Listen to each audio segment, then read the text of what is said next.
champion against James Loftus, who is playing Jund. Grixis Death Shadow builds, very popular among the cool kids in 2017. Dylan Donegan himself, a very cool kid. He is very cool. And just keeping it real in 2018, not switching over. Now, Dylan has been a huge fan of this deck for a very, very long time, has a lot of experience with the deck, won a team open with the deck.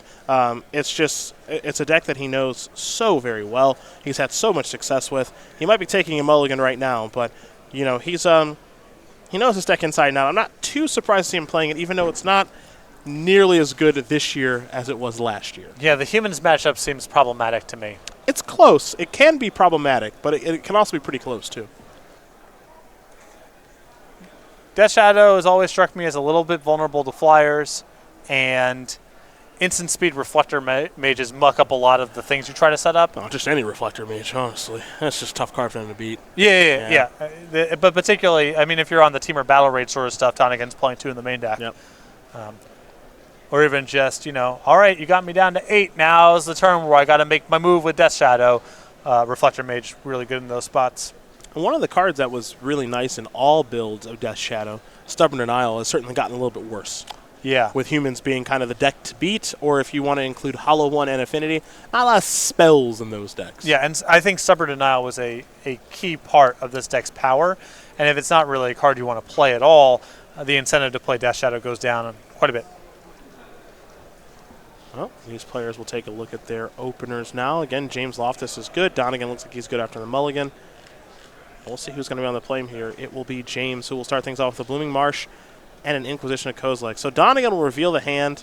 He's got a Serum Visions, a Thought Scour, a Snapcaster Mage, a Street Wraith, a Teamer Battle Rage, and just one land here for our Death Shadow player. It's a Scalding Tarn. A pretty good heuristic here for discard spells is if there isn't something really pressing to take, just go ahead and take the Snapcaster Mage. You could talk me into taking a cantrip if there weren't 2 copies. Or I guess 3 if you want to bundle the Street Wraith in there. So since you really can't cut Dylan off, I think my preference would be for Snapcaster Mage here. Well, it looks like James is going to go with Serum Visions as we'll head back over to Donegan. See if that comes back to hurt him. Well, it depends. If you're following up with additional discard spells, then leave the expensive thing in the hand. So it depends on Loftus's hand a little bit. If that was his only discard spell, though, I believe I would have taken Snapcaster Mage. Well, we're going to head back over to Loftus now after Donegan plays a Water Grave untapped. Ah, yes. Checking to see if that particular, what is that? We call that an expedition in the business. I have Invocation and Invention, but not that. Well. Who could have expedition on their bingo board then? Oh, okay. Stamp. But you know the tough thing is it doesn't feel good to win with expedition. Yeah. Because I don't know what expedition that is. Yeah. It's one that allows them to play Grimflayer, so I think it's an Overgrown Tomb, but I'm not sure. Donegan took the opportunity here to play a Thought Scour. Milled over a Serum Visions and a Stubborn Denial. Now he's got a Street Wraith in the graveyard as well after cycling that and paying the 2 life. That's why he's at 16. Now there are 5 cards in the graveyard.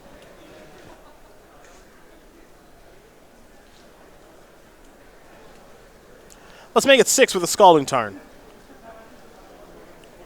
It's funny how formats change in Magic. You know, it doesn't seem like that long ago that everyone was playing Grixis Death Shadow. Everyone was trying to get their life total underneath 13 as soon as possible. And now, almost no one's trying to do that. Yeah, it's almost like cards are less individual widgets and more like objects in an ecosystem interacting with other things in an ecosystem. That's kind of what it's like. Which is why when people talk about how cards are good or bad or what decks are good or bad, it always feels like an incomplete analysis because that's just not how it works. Well, Dylan's draws over the past turn have been pretty good. A Dismember to kill that Grimflayer. Now a Death Shadow has shown up. It's a 4/4. Yeah, those cards were not there before. Here's Mishra's Bauble. James will take a look at Dylan's top card. He'll have a delayed cantrip here in a minute, just so long as he remembers. Pretty important for James to kill Death Shadow, or it will kill him. High-level analysis there, I know. Oh, player cycles a card is on my board. Got there. We'll go ahead and do that. Now, as far as I remember, please correct me if I'm wrong, you've never won bingo, correct? I have not. Okay. I'm 0-X. This could be your weekend. And let's not act like you're not going to celebrate, because I know. You're someone It who... will be a huge weight off of my shoulders. Okay. You're muted, but I know that you track those Fact or Fiction polls, too. See who won. Yeah. So don't act... Let's not act X like... and O in Fact or Fiction, O X and Bingo. Yeah, let's not act like the bingo win doesn't matter. Here's a Tassiger, which is big at 4-5, but not as big as one with pink. Come on, Snapcaster Dismember. Yeah. Well, at least you're honest. Come on. That would be the ultimate punishment, right?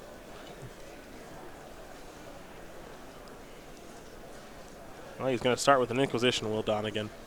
He'll see a Bloodbraid Elf, a Wooded Foothills, and a Blackcleave Cliffs. Not a ton for Dylan to worry about there. Obviously, Bloodbraid could turn into anything. And Donegan will just pass the turn back. Remember, he still has Temur Battle Rage in hand also. Loftus is aware of that.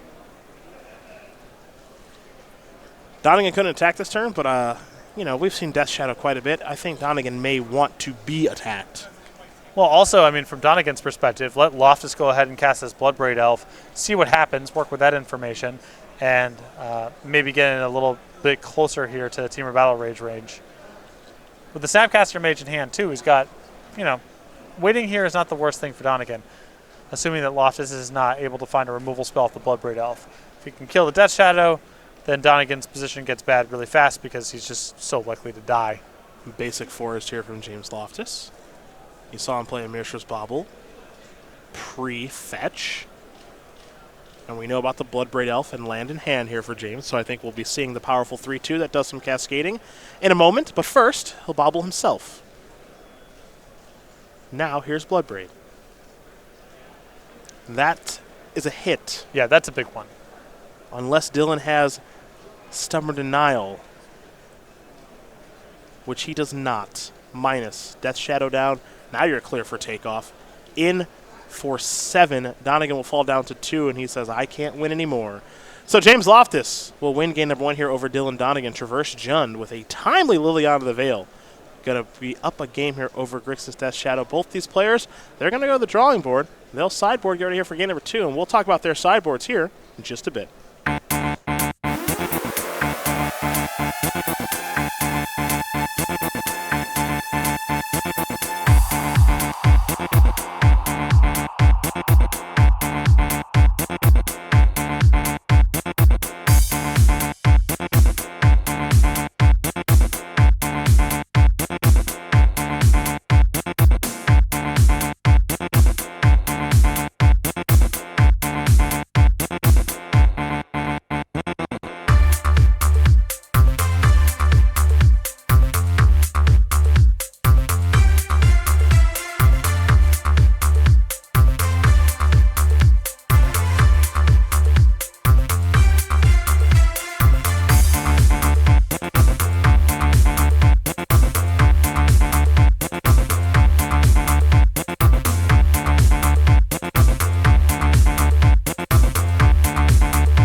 We are back. Cedric Phillips, Patrick Sullivan here in the booth getting ready for game number 2 between James Loftus and Dylan Donegan. That's Traverse Jund versus Grixis Death Shadow. Donegan down a game, so we'll start with him and his 2 Anger of the Gods, 2 Ceremonious Rejection, 2 Grim Lavamancer, 2 Liliana the Last Hope, 2 Stubborn Denial, 2 Young Pyromancer, Engineered Explosives, a Disdainful Stroke, and a Kolaghan's Command against Jund here. Yeah, I think you want to just have a little bit more card advantage, a little bit more ability to go deep. I like the Kolaghan's Command, the 2 Young Pyromancers, the 2 copies of Liliana the Last Hope, and probably the Stubborn Denials as well.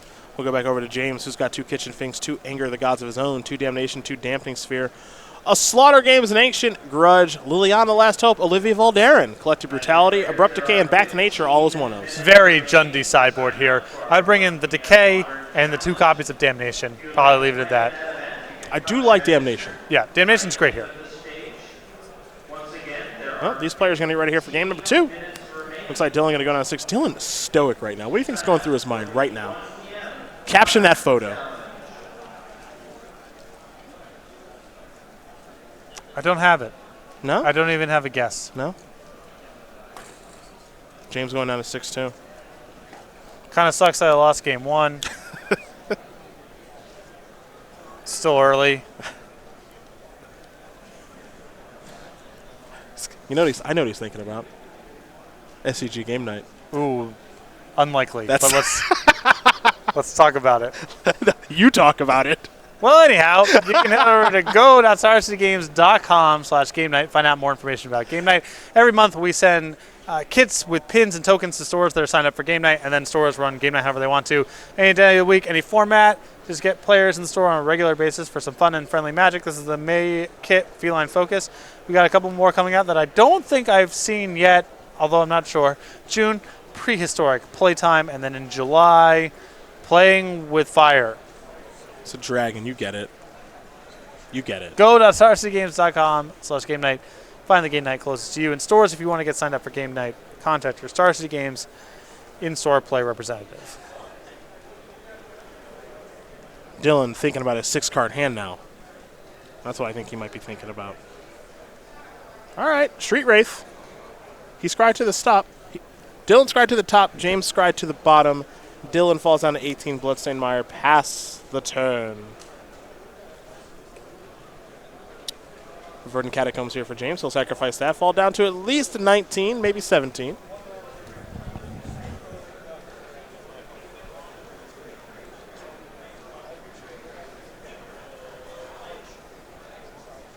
That'll be a basic forest.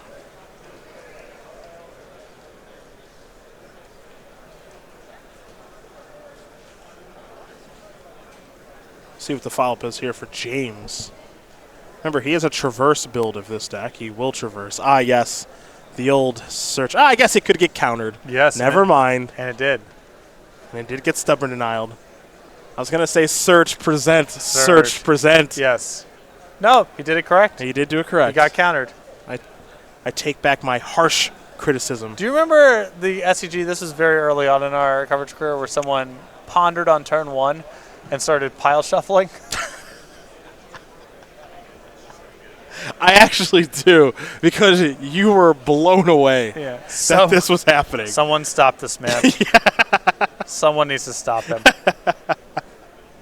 Here's a thought scour. This is before some of the conversation around pile shuffling had changed. Mm-hmm.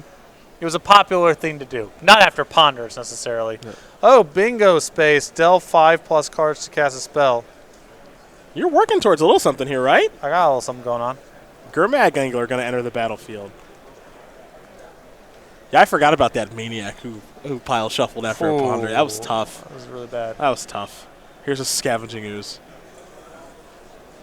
Can't have that kind of behavior just running rampant. Yeah. Anyhow, Loftus, to his credit, knew there was a chance that his Traverse could get countered and presented, and he was rewarded, I guess you can say. Here's a Serum Visions, Donegan against Scry. Looks like both cards to the bottom. There we are. Now here's a Bloodstained Mire for Dylan. He'll sacrifice that.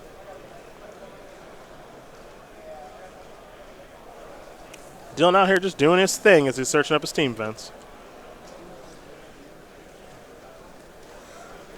Oh, wow, I actually can hit the traverse spot. I did not think that was going to happen. Okay, okay. I have traverse cast with Delirium. Yeah. Let's go, James. Scry 2 here with Serum Visions.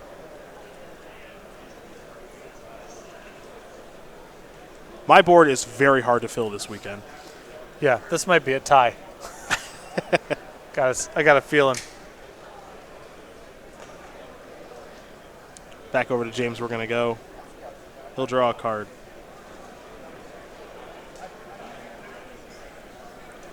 That'll be another Verdant Catacombs. That's his third land of the game. Scavenging Ooze is going to come in here for 2. Donegan looks like he's going to fall down to 8.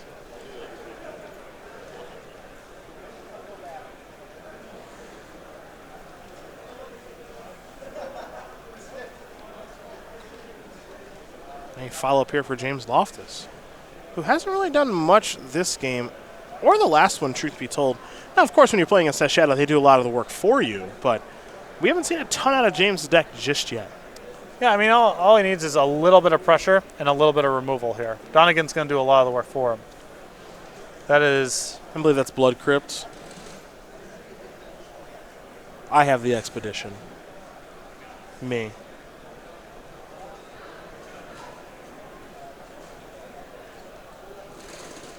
Nailed it. Yes. Uh-oh. Terminate. I'm going to take care of the big fish. We'll go back over to Dylan. I don't like getting fancy here with the Scavenging Ooze activation against a deck with this much delve. If you're going to use the green mana here to eat the fish anyway. I suppose it cuts off Snapcaster Mage for a cantrip. Yeah. I get what you're saying, though. Here's Young Pyromancer. All right, a new plan. Here's Serum Visions. Make a 1/1. Dylan Donegan Elemental token. Get it? Yeah. That's probably why it's in the sideboard. Yep.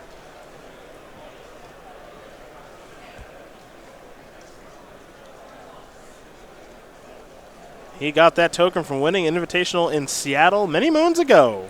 Yeah. Well, he can split the difference here, right, if he wants to. Get out the Donegans if he thinks he's winning and bust out the CVMs if it's not going bust well. Bust out the Van Meters? Yeah. And we've actually got a new Elemental token coming out soon now. Ross Merriam has an Elemental token on the horizon. Okay. We'll be able to show that here this weekend, along with a Ryan Overturf Treasure token. Okay. Ryan looks just as smug as you would think. Yeah. It's perfect for him.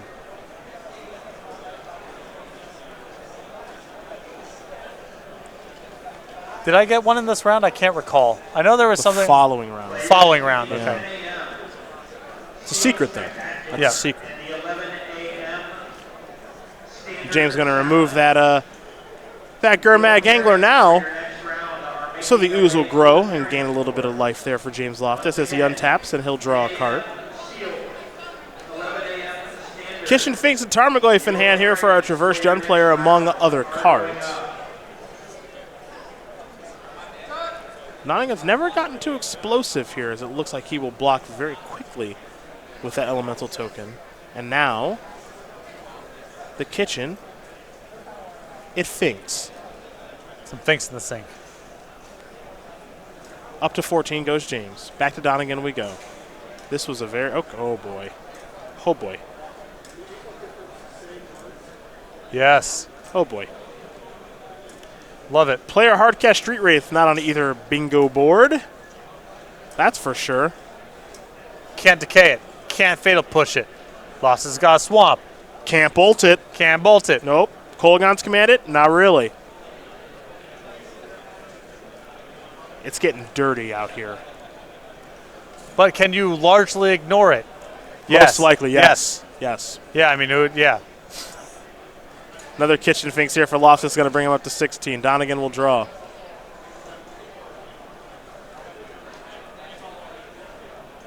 It has come to this for Dylan Donegan.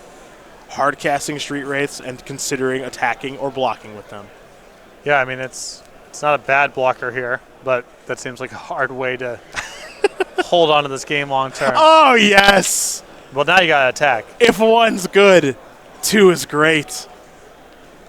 The lamps on Windmore Street snuff themselves at midnight and refuse to relight, afraid to illuminate what lies in the darkness.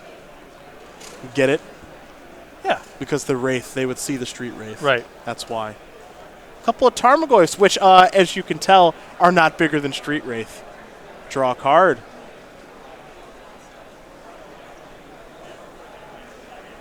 These Street Wraiths weren't made for blocking. I was not. I guess Donegan needed to hold back the next turn. He's just so low. Yeah, seven's not a lot. I'm not sure how you're beating a removal spell anyway, but I think if he attacked with one last turn, even nothing would have been hard to beat. Just beating the board would have been too hard. But now with the 2 Tarmogoyfs, I think he's just got to get a move on here a little bit. Here we go. Swamp Walk in. Swamp Walk in. Loftus down to 13. What's the big... Give me a third Street Wraith. Come on, Dylan. It's shaping out to be a hell of a Maelstrom Pulse. Ah, the big fish. Okay. Pass the turn back. We are Street Wraith in here, folks. Loftus will draw.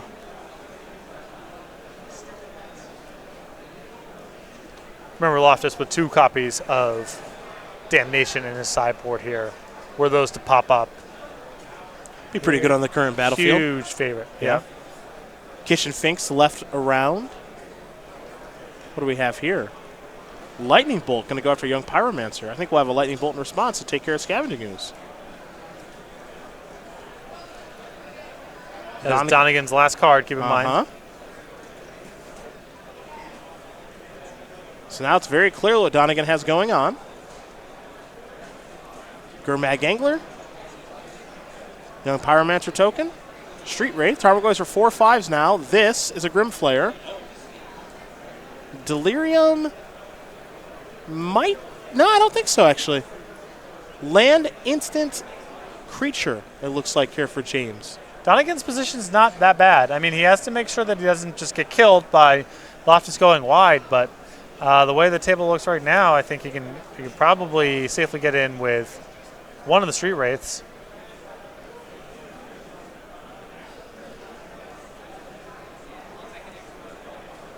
The big question is, what did Dylan Donegan draw? And Donegan still needs to be, I think erring on the side of being risky here.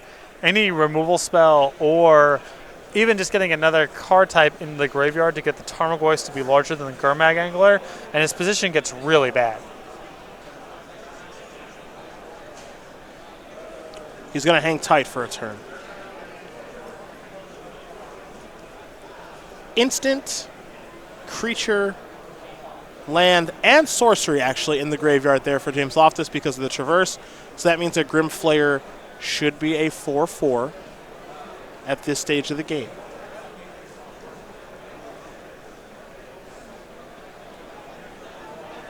But again, the question is, what did Dylan Donegan draw?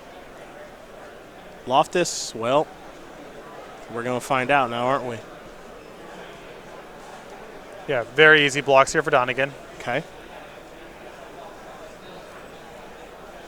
And you want to have the Angler swallow up one of the Tarmogoyfs, probably chump the other one. I suppose you could try to stack a token and a Street Wraith in front of the Grimflayer. Yeah, but I think Donegan wants to keep all of his stuff, maybe? Yeah, he also wants to keep the Grimflayers too. Oh, sorry, excuse me, not the Grimflayers, the Street Wraiths too. Because if the battlefield is going to remain cluttered, it would be nice to keep an evasive threat out there too.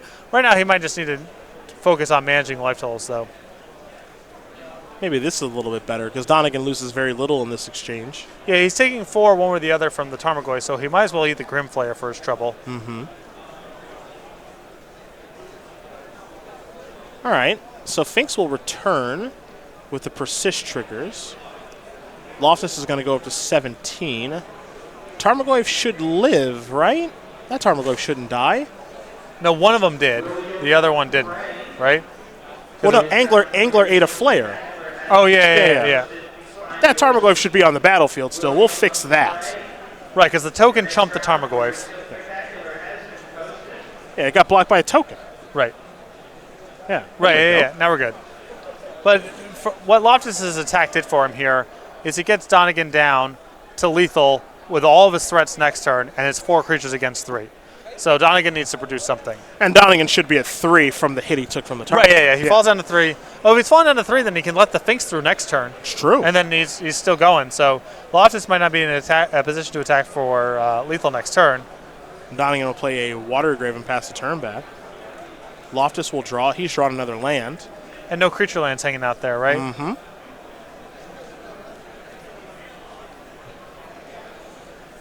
Whoa. Well, I mean, this is if you drew nothing, this attack is pretty. I guess it's now we're down to 3-2. Oh no, it's 2-2 now. 2-2. So Donegan goes to 1, which cuts off some of his draws. True. Be a good turn to draw. I don't know. Death's Shadow. Yep. I mean, his position right now is fine. He's the battlefield's maintained. He is low. He's not in a position to attack if he's bricked on his draws, but.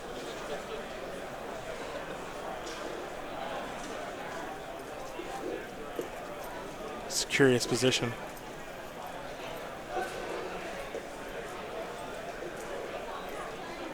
Tarmogoyf merely a 4/5. Uh-oh. Are we reaching for the angler? I mean, if time is not on Donegan's side here, he's at 1. Very true. If it's at all justifiable, okay. There.